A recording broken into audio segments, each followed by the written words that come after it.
We're going to continue today looking at information that we have in our package called Estimating Square Roots. Okay, you don't need to take it out at the moment, but we have already looked at using a number line and our knowledge of perfect squares, our anchor chart that was in red, to help us identify whether something was a perfect square, and if not, how to find the two numbers that are perfect squares that are close to the question we're looking at. So if we had the number 8, the root of 18, we would look closely at the root of 16 and the root of 25, because they're the closest to it. Now, as we carry on in our booklet, yesterday you were asked to complete the non-perfect squares worksheet up to the end of page 20. And so today we're going to look at more squares, but this time they're all mixed together. Okay, so some of them are straightforward, and you may see something that very quickly you're able to recognize as being a perfect square, because what we know is that there are two numbers that are identical that when multiplied give us the product that's underneath the root sign. Okay, and so in this case we have 12 and 12. But I also want to point out today that that same product of 144 can be arrived at by multiplying negative 12 and negative 12, because the two negatives become a positive. And so from now on, when you are asked to find the root of 144, you are going to write positive and negative 12. And so, just to clarify, if you had the root of 36, your answer would look like positive and negative 6. Fairly straightforward. Now, on page 37 of the booklet, starting at number 20, some of them may not be as recognizable, because in younger grades we have been very good at learning up to the 12th multiple in our multiplication tables. Once you get up past 12 times 12, some of them may not be as readily known in your brain. You might have to use your calculator and use guess and check. 13 times 13, 14 times 14, 15 times 15, 16 times 16. 20 by 20 should be an easy one to recognize, because the 2 and the 2 gives you 4, and then you have the 2 zeros.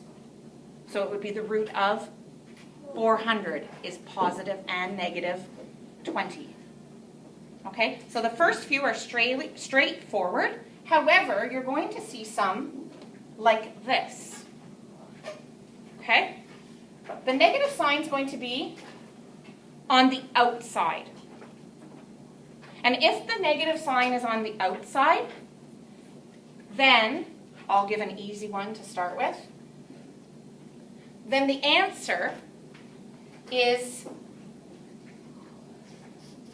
this is 2, and the answer is straightforward negative 2. Because the negative doesn't impact what's underneath until you've already got that answer, and then you have to remember to put the negative in front. Okay? Another type of example that you're going to see is this. So I'm going to use a really easy one to start with, because we're all pretty good at knowing that 2 times 2 gives us the 4 underneath. So let's pretend we had 4, and I'll pick another one that we all are really good at, a 9. Well, do it just like you would if it wasn't a fraction. So if I asked you how do you get a 4 by getting something times something, and it has to be the same number, you would end up with a 2. And if I had to get a 9, you would tell me a 3 times a 3. So 2/3 squared is the same as 2/3 times 2/3. Multiplying fractions, top by top gives you what? 4. Bottom by bottom gives you 9. That answer is what we were trying to get. So the square root of 4/9 is in fact 2/3.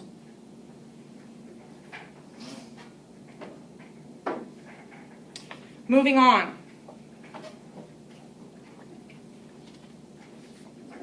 Last little one. Paying attention? I'm going to use the number 4 because it's one we're really good at recognizing. If that is under the root, how do you know how to get 4? By multiplying a 2 and a 2.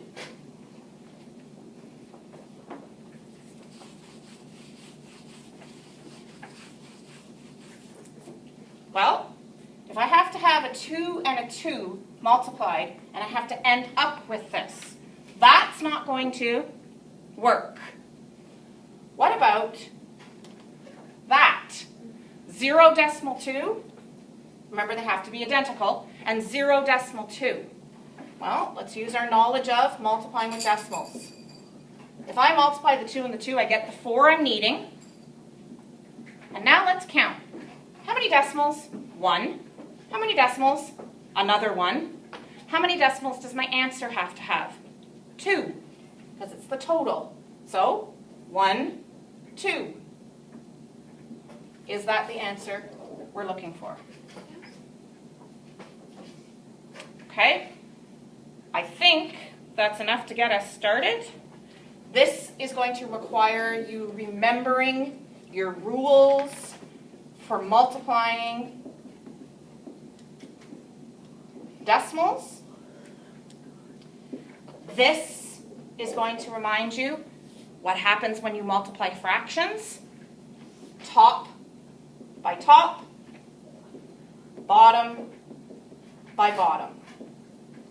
And so this evening's homework is the 20 questions on page 37.